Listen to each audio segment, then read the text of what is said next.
will become whatever you cultivate. Whatever you feed, that's what's gonna grow in your life. I'm saved, but I gotta change my diet. I'm saved, but I gotta change who influences me, who speaks into my life, who feeds my mind, who determines what looks good on me, who determines what I can do and who I am. What's wrong with you is all those people who knew you win, because if they knew you win, they'll hold you to back then. I gotta go.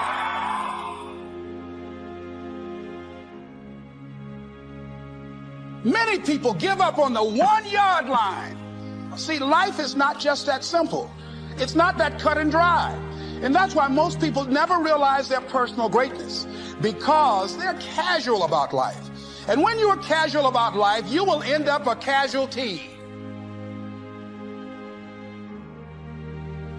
You can't get out of something that you're not willing to put into it. You have to put your everything, your mind, your energy, your effort, your discipline. Nothing is going to jump out the fire if you don't throw something in there. It's not going to happen. It's a commitment. It's not a feeling. You do it because you're supposed to.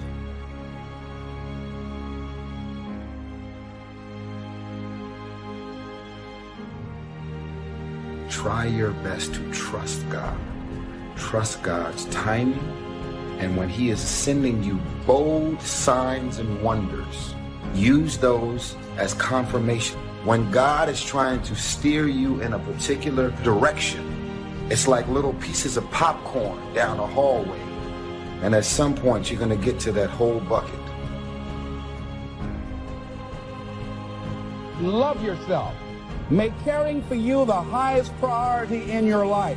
Look out for what truly satisfies you. We're not taught to look out for ourselves. We're not taught to take care of ourselves, to become sensitive to our wants, our desires. So make a conscious effort. Make you #1 priority. Your health is more important than your family and any and everybody. Because if you don't have your health, you can't serve anybody. Don't neglect yourself. Greatness takes tremendous focus. It takes decisions that you make, and you can't always have everybody approving of what you know you're supposed to do. The sooner you understand that, the sooner you'll do great in life. You cannot have the approval of everyone and be great. You're always going to live your life at the lowest common denominator of your friends if you allow it. When you receive the message, when you receive the confirmations that these people that are around you are sucking you dry. So how could you have any love left inside of your heart to take care of your kids or your family when you got these people around you that are sucking you dry? I got nothing left. I'm going down. I'm melting.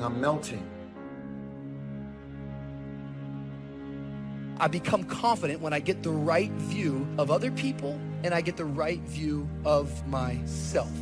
It's amazing, right? You ever notice that arrogance requires advertising, but confidence speaks for itself? In fact, insecurity, cynicism, and arrogance, they're all loud. But confidence doesn't even have to speak, because confidence isn't based on your words. Confidence is an action. It's an ability to step into the moment and say, I'm not backing down. I'm not quitting. I got my confidence back and I can fulfill. Why are you living a life to impress them?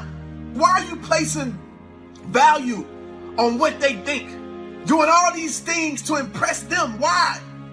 I'll tell you something right now, man. You need to place value on the people who love you at your worst. Because those are the people who deserve to be there when you're at your best. Success is all about building relationships. It's not what you know, it's who you know. Some people might not step up when you ask them for help. But guess what? The worst thing can happen to you. If somebody refuses you, you didn't have it anyway. Ask people. You never know. Suppose they say yes. That could be the turning factor.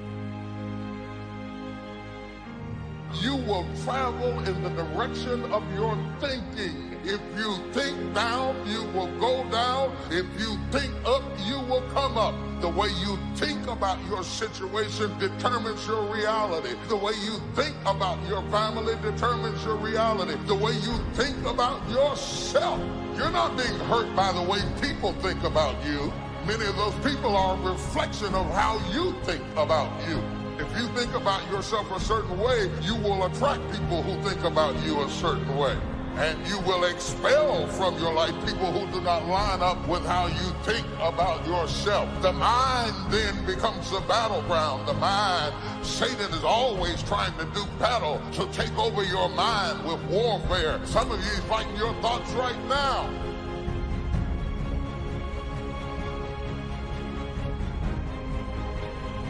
Despise not the day of small beginnings.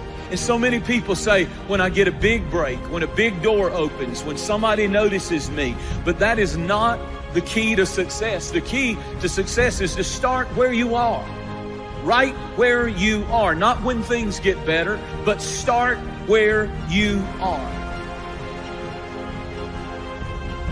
The only thing worse than one who is inconsistent in applying their self-imposed disciplines is one who has never considered the need or the value of discipline at all, changing loyalties and shifting frequently from one commitment to another, leaving behind a trail of broken friendships and unfulfilled promises, all because of a discipline that was either non-existent or imposed so infrequently that it was ineffective.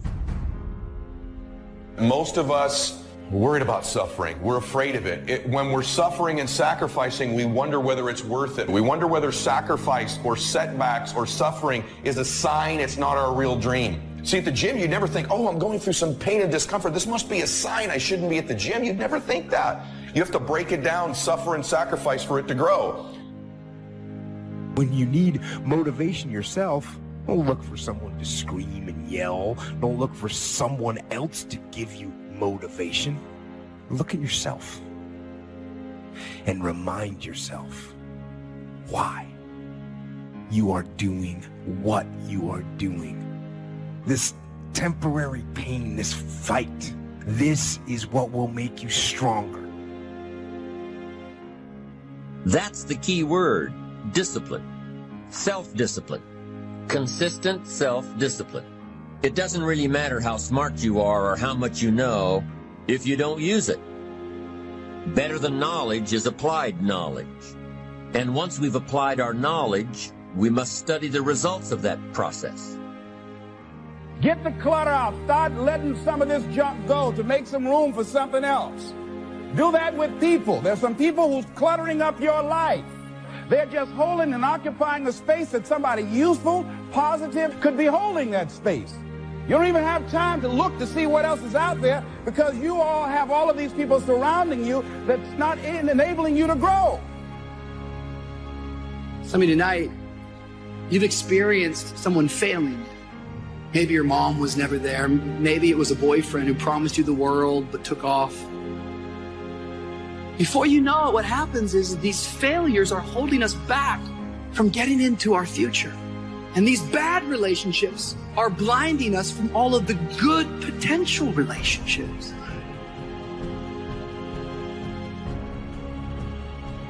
I want to begin the process of deserving. What would that be? What process should I begin engaging in to deserve good health, to deserve a good relationship? What must I do to begin the process of deserving? There's enough people that are telling us we can't do it, that we're not good enough. Why do we want to tell ourselves that? We know for a fact that thoughts...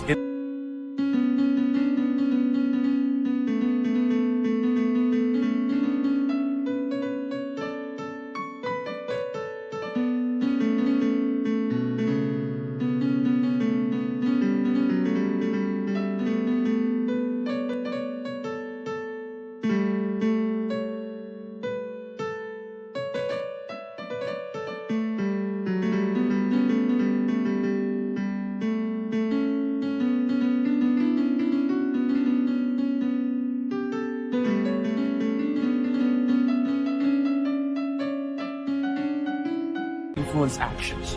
We need to get our own self-affirmations.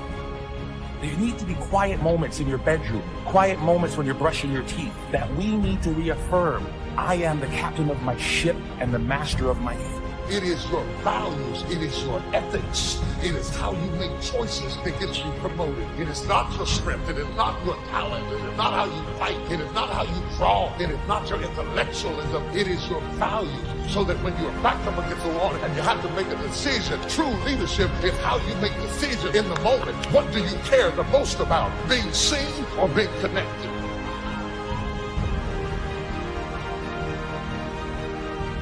This is a verse you must remember all your life. It says, man's days are determined. That means you don't decide how long you live. Your life is on a timer. Extreme environments will turn you into a different creature. Extreme environments will make you move differently. It can happen in the midst of a dark depression. Even in the middle of a gut-wrenching heartbreak, in the midst of unimaginable loss, it can happen. My question to you is, what's about to change inside of you that's going to make people think you can defy gravity? It takes discipline to plan. It takes discipline to execute our plan.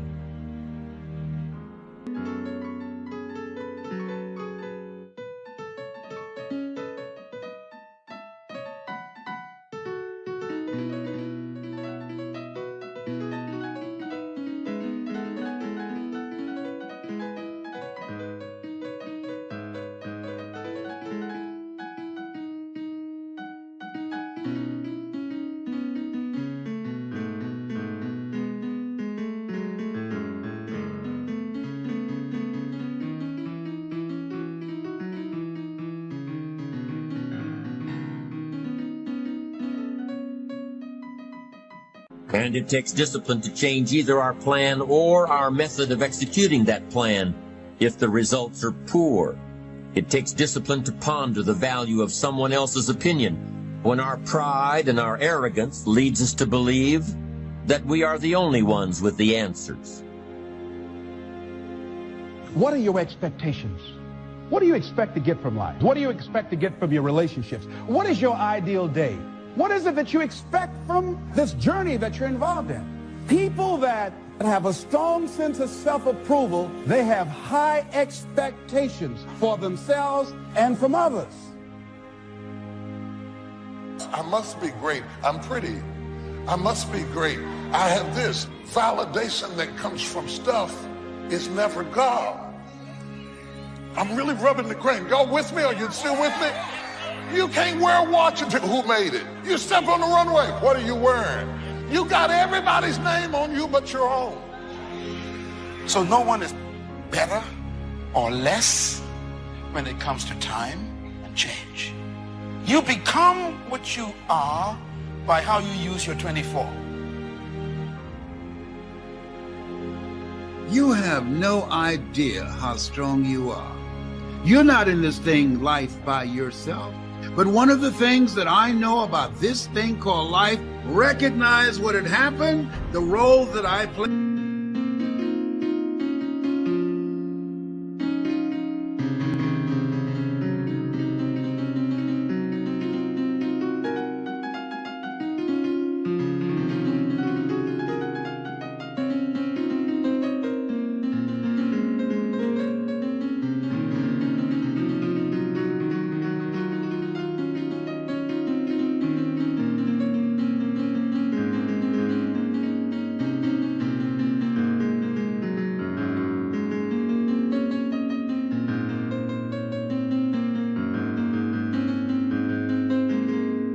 In it, I had to keep it moving.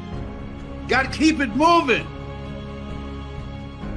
Each of us must live off the fruit of his thoughts in the future, because what you think today and tomorrow, next month and next year, will mold your life and determine your future. You're guided by your mind. You have built-in greatness. You have built-in power to handle whatever life throws at you. And life is going to be throwing a lot of stuff. Nobody's going to be spared. That's why Viktor Frankl called it unavoidable suffering. But suffering is a choice, because you can suffer or you can choose to do whatever you need to do, overcome whatever you are stuck in right now. Never underestimate the power of influence and associations. And never underestimate the power of your own consistent self-discipline. Sleep late, show up late.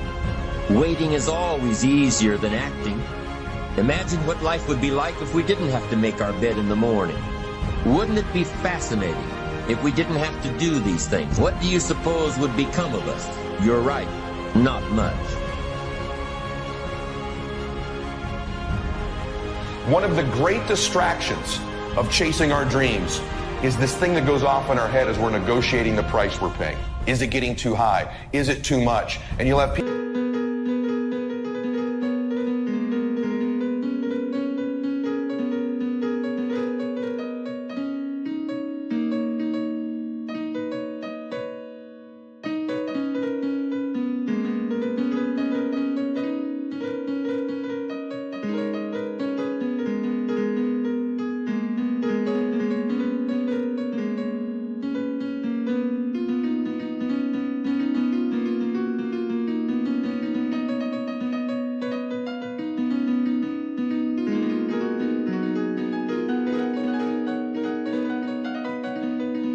in your ear, it's too big a sacrifice. You're going through too much. It distracts all your focus. You can't be executing and negotiating simultaneously. So negotiate it now. Negotiate it with me now. What are you willing to pay? For me, when I'm after something big, as long as it's legal, ethical, and moral, I'll sacrifice everything else. Greatness is not income. On the other hand, poverty is equated to greatness in a lot of people, that if they have nothing, they must be great. And neither one is true. You're not great because you're poor. You're not great because you're rich. Your greatness is not based upon your income. As ye sow, so shall ye reap. It's the realization that your limitations are self-imposed, and that the opportunities for you today are enormous beyond belief. To use all your courage to force yourself to think positively on your own problem. To let your marvelous mind think about your goal from all possible angles. There's some stuff you need to clean out and clear out in your life. Some activities, some relationships, some things, some events, some wrong thoughts, some misconceptions, mental, physical, emotional, spiritual rubble in your life that you need to clear out. What's the rubble in your life? It's the stuff that keeps tripping you up.